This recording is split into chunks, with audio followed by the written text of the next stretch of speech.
മുഖ്യമന്ത്രി പിണറായി വിജയന്റെ സിപിഎമ്മിന്റെ സ്വന്തം തട്ടകമായ കണ്ണൂരിൽ ഇഡി റെയ്ഡ്. കരുവന്നൂരിന് സമാനമായ തട്ടിപ്പ്. കണ്ണൂർ സഹകരണ ബാങ്ക് ശാഖകളിൽ ഇഡി റെയ്ഡ്. 5 ജില്ലകളിൽ പരിശോധന. സംസ്ഥാനത്തെ സഹകരണ ബാങ്കുകളിൽ പിടിമുറുക്കി എൻഫോഴ്സ്മെന്റ് ഡയറക്ടറേറ്റ്. കണ്ണൂർ സഹകരണ ബാങ്ക് തട്ടിപ്പുമായി ബന്ധപ്പെട്ട 5 ജില്ലകളിൽ ഇഡിയുടെ റെയ്ഡ് നടക്കുകയാണ്. കണ്ണൂരിന് പുറമെ കണ്ണൂർ സഹകരണ ബാങ്കിന്റെ കോഴിക്കോട്, മലപ്പുറം, തൃശൂർ, പാലക്കാട് ജില്ലകളിലെ ശാഖകളിലാണ് പരിശോധന. കരുവന്നൂരിന് സമാനമായ തട്ടിപ്പാണ് നടന്നതെന്ന് ഇഡി പറയുന്നു. കണ്ണൂർ സഹകരണ ബാങ്കിന്റെ താണ ശാഖയിലാണ് കൊച്ചിയിൽ നിന്നെത്തിയ ഇഡി ഉദ്യോഗസ്ഥ സംഘം രാവിലെ പരിശോധന നടത്തിയത്. സിപിഎം ഭരണസമിതിയാണ് ബാങ്ക് ഭരിക്കുന്നത്. കരുവന്നൂരിന് സമാനമായ തട്ടിപ്പ് നടന്നെന്ന സൂചനയുടെ അടിസ്ഥാനത്തിലാണ് ഇഡി നീക്കം. താണയിൽ മാത്രമല്ല മറ്റിടങ്ങളിലും പരിശോധന നടക്കുന്നുണ്ട് എന്നാണ് വിവരം. കണ്ണൂർ സഹകരണ ബാങ്കിലെ ചില ക്രമക്കേടുകൾ സംബന്ധിച്ച വിവരങ്ങൾ നേരത്തെ തന്നെ പുറത്തെത്തിയിരുന്നു.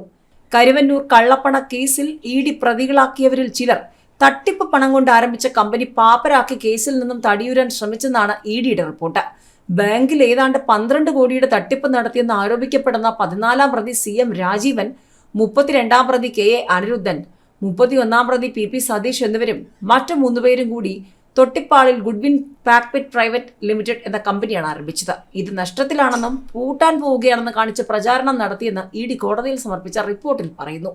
കരുവന്നൂർ കള്ളപ്പണ കേസ് ശക്തമായപ്പോൾ തങ്ങളെ പാപ്പരായി പ്രഖ്യാപിക്കണമെന്നാവശ്യപ്പെട്ട് കമ്പനിയുടെ ഡയറക്ടർമാരായ 6 പേരും ചേർന്ന് അപേക്ഷ നൽകി. ഡയറക്ടർമാരായ KA Anirudhan, Murali Narayanan, C Rajeevan, PP Satheesh, Santhosh Kumar, Suresh Babu എന്നിവരാണ് കൊച്ചിയിലെ നാഷണൽ കമ്പനി ട്രിബ്യൂണലിൽ 2021 ജനുവരി 11-ന് അപേക്ഷ നൽകിയത്. കരുവന്നൂർ തട്ടിപ്പിൽ പോലീസ് അന്വേഷണം ആരംഭിക്കുന്നതിന് തൊട്ട് മുൻപാണിത്.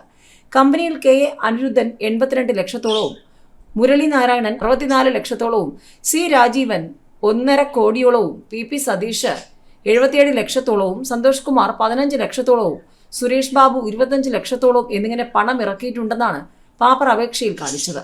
എന്നാൽ പോലീസ് കേസെടുത്തതോടെ ഇവരുടെ സ്വത്തുക്കൾ മരവിപ്പിച്ചിരുന്നു. അതിനാൽ പാപ്പരാകാനുള്ള നീക്കം നടന്നില്ല. തട്ടിപ്പിലൂടെ ആർജിച്ച പണം ഈ കമ്പനിയിലേക്ക് എത്തിയെന്ന വിലയിരുത്തലിൽ ഗുഡ്വിൻ പാക്പിറ്റ് പ്രൈവറ്റ് ലിമിറ്റഡ് കമ്പനിയെ 13-ാം പ്രതിയാക്കിയിട്ടുമുണ്ട്.